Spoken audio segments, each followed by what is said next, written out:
Hi guys. Next chapter of Wonder is called November. We're up to page 124. How many pages are there in this book? There are 310. About, who can work that fraction out? 124 310ths. Who can simplify that for me? Right. The next day at school, I told Savannah I had eaten some really bad Halloween candy and gotten sick, which is why I went home early from her party, and she believed me. There was actually a stomach bug going around, so it was a good lie. I also told her that I had a crush on someone else that wasn't Julian, so she would leave me alone about that and hopefully spread the word to Julian that I wasn't interested. She, of course, wanted to know who I had a crush on, and I told her it was a secret. August was absent the day after Halloween, and when he came back I could tell something was up with him. He was acting so weird at lunch. He barely said a word and kept looking down at his food when I talked to him, like he wouldn't look me in the eye. Finally I was like, Augie, is everything okay? Are you mad at me or something? No, he said. Sorry you weren't feeling well on Halloween. I kept looking for Boba Fett in the hallways. Yeah, I was sick. Did you have that stomach bug? Yeah, I guess. He opened a book and started to read, which was kind of rude. I'm so excited about the Egyptian Museum project, I said. Aren't you? He shook his head, his mouth full of food. I actually looked away because in between the way he was chewing, which almost seemed like he was being gross on purpose, and the way his eyes were just kind of closed down, I was getting a really bad vibe from him.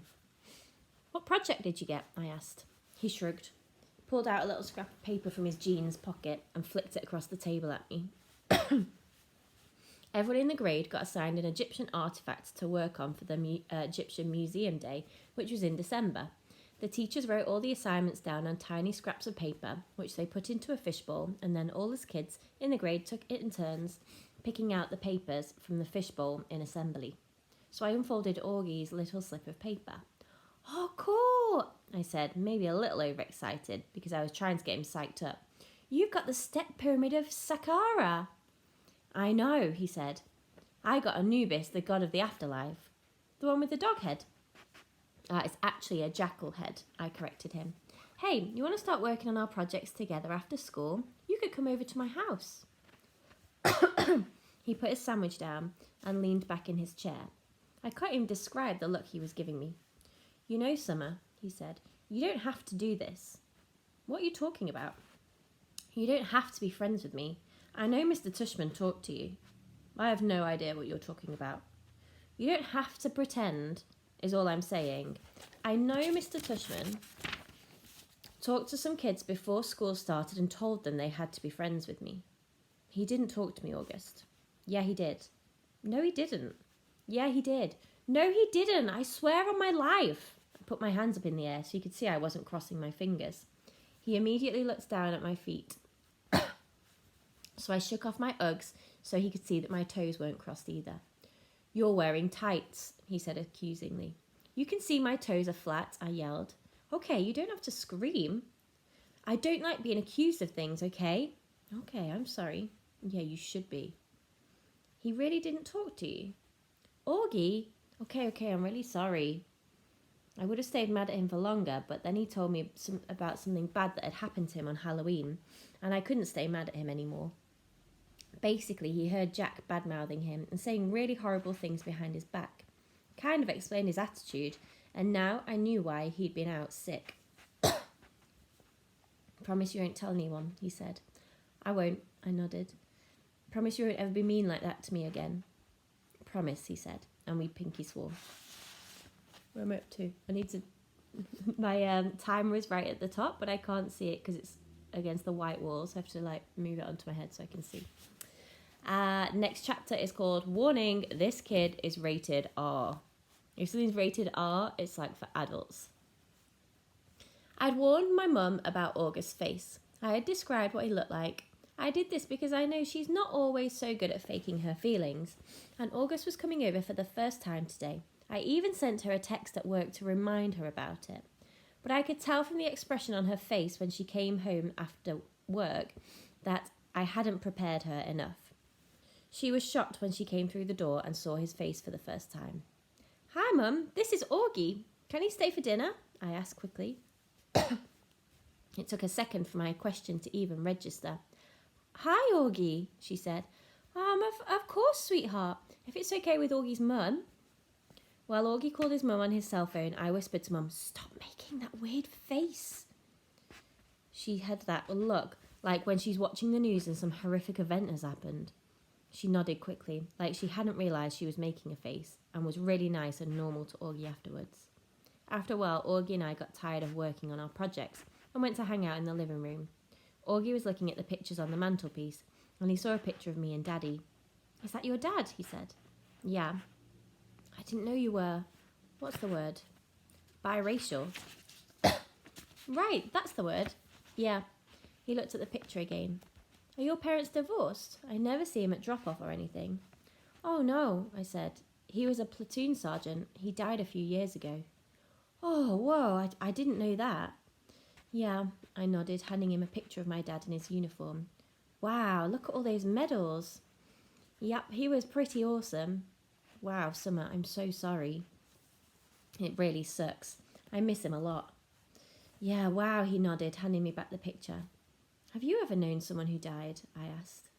"Just my grandmother, and I don't really even remember her." "That's too bad." Augie nodded. "You ever wonder what happens to people when they die?" I asked.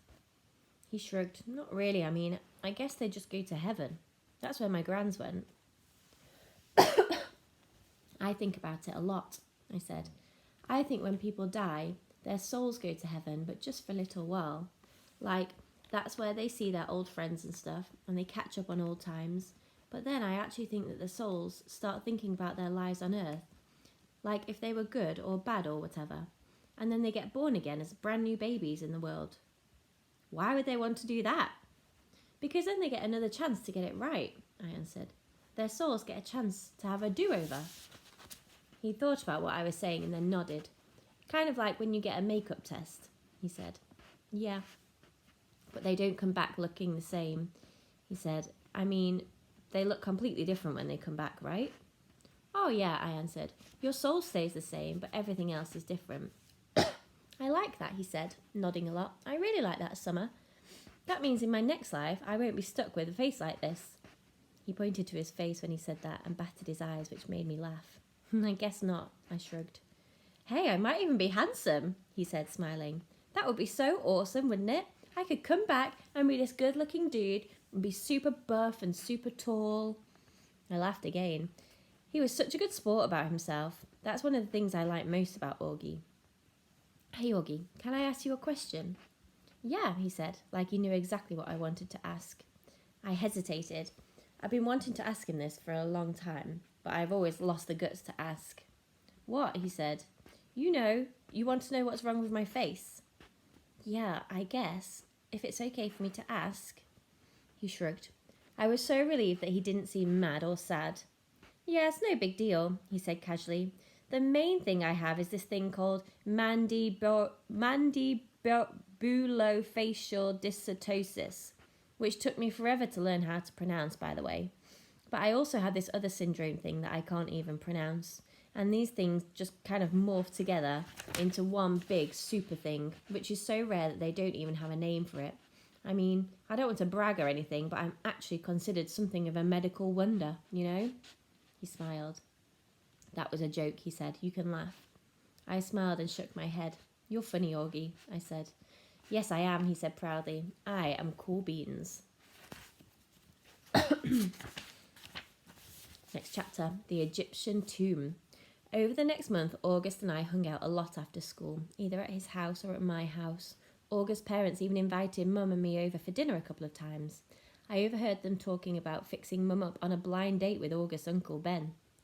On the day of the Egyptian Museum exhibit, we were all really excited and kind of giddy. It had snowed the day before, but not as much as it had snowed over the Thanksgiving break.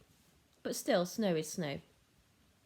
The gym was turned into a giant museum with everyone's Egyptian artifacts displayed on a table with a little caption card explaining what the thing was. Most of the artifacts were really great, but I have to say I really think mine and August were the best. My sculpture of Anubis looked pretty real, and I'd even used real gold paint on it. And August had made his step pyramid out of sugar cubes. It was 2 feet high and 2 feet long, and he'd spray painted the cubes with this kind of fake sand paint or something. It looked so awesome. We all dressed up in Egyptian costumes. Some of the kids were Indiana Jones type archaeologists. Some of them dressed up like pharaohs. August and I dressed up like mummies. Our faces were covered except for 2 little holes for eyes and a little hole for the mouth. When the parents showed up, they all lined up to go into the hallway. They all lined up in the hallway in front of the gym. Then we were told we could go and get our parents, and each kid got to take his or her parent on a flashlight tour through the dark gym. August and I took our mums around together. We stopped at each exhibit, explaining what it was, talking in whispers and answering questions. Since it was dark, we used our flashlights to illuminate the artifacts while we were talking. Sometimes, for dramatic effect, we would hold the flashlights under our chins while we were explaining something in detail. It was so much fun, hearing all these whispers in the dark, seeing all the lights zigzagging around the dark room. At one point, we went over to get a drink from the water fountain. I had to take the mummy wrap off my face. "Hey, Summer," said Jack, who came over to talk to me. He was dressed like the man from The Mummy. "Cool costume." "Thanks." "Is the other mummy August?" "Yep." Hey, do you know why August is mad at me?" "Uh-huh," I nodded. "Can you tell me?" "No." He nodded. He seemed bummed.